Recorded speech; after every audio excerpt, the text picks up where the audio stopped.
हरियाणा के रोहतक में बीते कुछ महीनों से चल रही गैंगवार की आग एक बार फिर भड़क उठी है, जब दिन दहाड़े अस्पताल के सामने ताबड़तोड़ गोलियां बरसाकर एक युवक की हत्या कर दी गई, जिससे पूरे इलाके में दहशत फैल गई और कानून व्यवस्था पर गंभीर सवाल खड़े हो गए हैं। मीडिया रिपोर्ट्स के मुताबिक ये घटना दिल्ली बाईपास रोड स्थित नोबल हार्ट अस्पताल के सामने हुई, जहां सन्नी रिटोली गैंग से जुड़े युवक दिनेश उर्फ गोगा को बेहद नजदीक से कई गोलियां मारी गईं। हमलावर स्कूटी पर सवार होकर आए थे।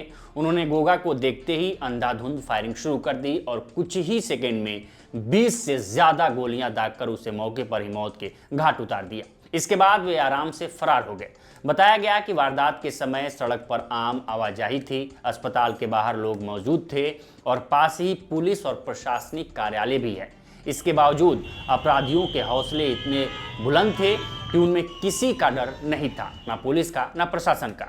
शुरुआती जांच में यह साफ हुआ है कि हत्या पूरी तरह से गैंगवार का नतीजा है और इसके पीछे हिमांशु उर्फ भाऊ गैंग का हाथ बताया जा रहा है, जिसने बाद में सोशल मीडिया के जरिए इस वारदात की जिम्मेदारी लेने जैसे पोस्ट भी डाले हैं, जिसमें विरोधी गैंग को खुलेआम चुनौती दी गई है। बताया जा रहा है कि गैंगवार अचानक नहीं भड़की, बल्कि इसकी जड़ें कई साल पुरानी हैं। रोहतक के रिटोली गांव और आसपास के इलाकों में सक्रिय हिमांशु भाऊ गैंग और सन्नी रिटोली उर्फ बाबा गैंग के बीच वर्चस्व, बदले और पुरानी रंजिश को लेकर लंबे समय से खूनी संघर्ष चल रहा था।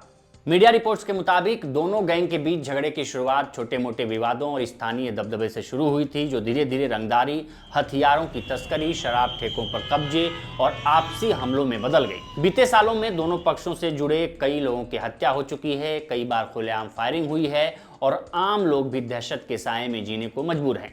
दिसंबर 2025 में भी रोहतक के रिटोली इलाके में एक शराब ठेके के पास दोनों गैंगों के बीच भीषण गोलीबारी चली थी, जिसमें दर्जनों राउंड फायरिंग की गई थी। कई लोग घायल हुए थे, जिसमें एक की मौत हो गई थी।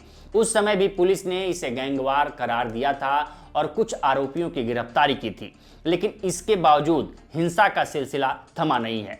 हालिया घटना में मारे गए दिनेश उर्फ गोगा को सन्नी रिटोली गैंग का करीबी बताया जा रहा है और माना जा रहा है कि वह पहले भी कई आपराधिक मामलों में पुलिस के रडार पर था, जबकि दूसरी ओर हिमांशु भाऊ गैंग को हरियाणा के सबसे खूंखार गैंगों में गिना जाता है, जिसके सदस्यों पर हत्या के प्रयास, अवैध हथियार रखने, लूट और रंगदारी जैसे कई गंभीर मामले दर्ज हैं।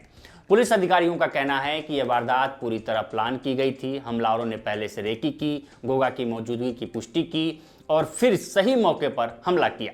घटना के बाद पूरे इलाके को सील कर दिया गया है। फॉरेंसिक टीम ने मौके से खोखे और अन्य सबूत जुटाए हैं। आसपास लगे सीसीटीवी कैमरों की फुटेज खंगाली जा रही है और संभावित आरोपियों की पहचान के प्रयास तेज कर दिए गए हैं। पुलिस का दावा है कि जल्द ही हमलावरों को गिरफ्तार कर लिया जाएगा और गैंग के नेटवर्क को तोड़ने के लिए विशेष टीमें लगाई गई हैं। हालांकि स्थानीय लोगों में पुलिस की कार्रवाई को लेकर नाराजगी भी दिखी। उनका कहना है कि बार बार गैंगवार की घटनाएं हो रही हैं, लेकिन स्थायी समाधान नहीं निकल पा रहा। व्यापारियों और आम नागरिकों में डर का माहौल है। दिन दहाड़े अस्पताल के सामने गोलियां चल सकती हैं तो कहीं भी कुछ भी चल सकता है और कहीं भी कोई सुरक्षित नहीं है। समीर नकवी नाम के एक यूजर ने सोशल मीडिया पर लिखा कि हरियाणा में गैंगवार, हत्याएं, जंगल राज चल रहा है, लोग डर में के साए में जी रहे हैं और मुख्यमंत्री पंजाब में सैर सपाटा कर रहे हैं। शायद कानून व्यवस्था से ज्यादा जरूरी चुनावी दौरे हैं। वहीं विशेषज्ञों का मानना है कि ये गैंगवार केवल दो गैंगों की आपसी दुश्मनी नहीं, बल्कि संगठित अपराध, अवैध हथियारों की आसान उपलब्धता और स्थानीय स्तर पर अपराधियों के बढ़ते नेटवर्क का नतीजा है। पुलिस प्रशासन के सामने चुनौती सिर्फ हत्यारों को पकड़ने की नहीं, बल्कि पूरे सिस्टम को मजबूत करने की है, ताकि भविष्य में ऐसी घटनाओं को रोका जा सके।